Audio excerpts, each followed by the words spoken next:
What about the athletic situation? We review all the programs, all the folks at the end of their competition, at the end of their season. What have you heard in general from the fan base over the last month?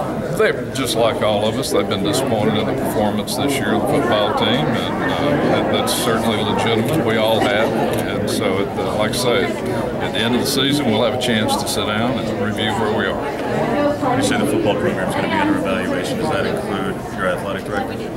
We review all the programs, including the administrative people, after every season.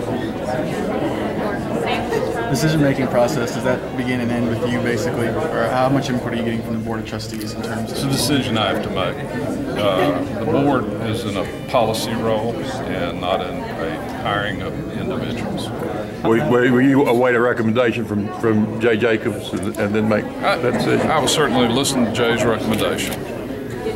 How heavily will these final 2 games weigh on your decision?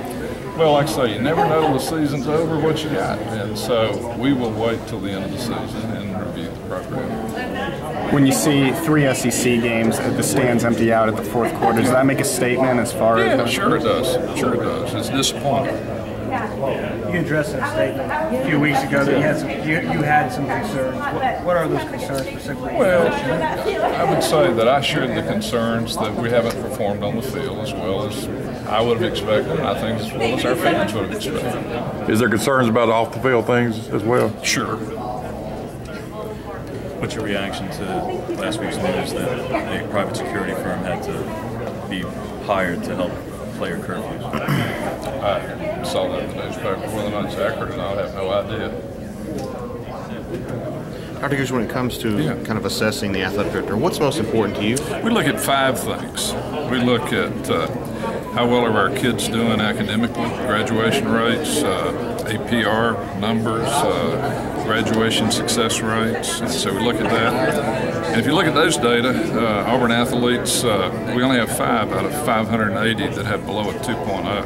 So you have to feel very good about the academic performance of your kids. The average GPA of all athletes is a little over a 3.0. So those are pretty good. So we look at the academic part. That's critical.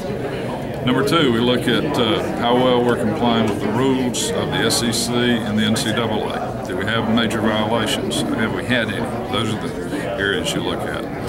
Third area we look at, and it relates to some of the questions that you asked earlier. How is the game day experience? So that means parking, that means concessions, that means a whole host of things. How well does the band do on that day? Does the Eagle fly good? But a variety of things go into that game day situation. We look at whether or not you're living within your budget. So we look at the financial aspects of that. And then finally we look at how well you played competitively. So those are the 5 values that we look at. When's the last time you've talked to or seen Coach Chiswick? I saw him before the season started, and I ran into him, spoke to him after his mother died. How was he doing, particularly at that point? Well, I'm sure it was, his mother had passed away, so it was a tough time. Dr. Gogue, can you foresee anything happening that would make you change your mind as far as waiting until the end of the season? I mean, is that certainly absolutely want to be? That's what I've said all along. Yeah. Guys, time for one more question. Okay. Thank you. Appreciate it. Thank you, guys.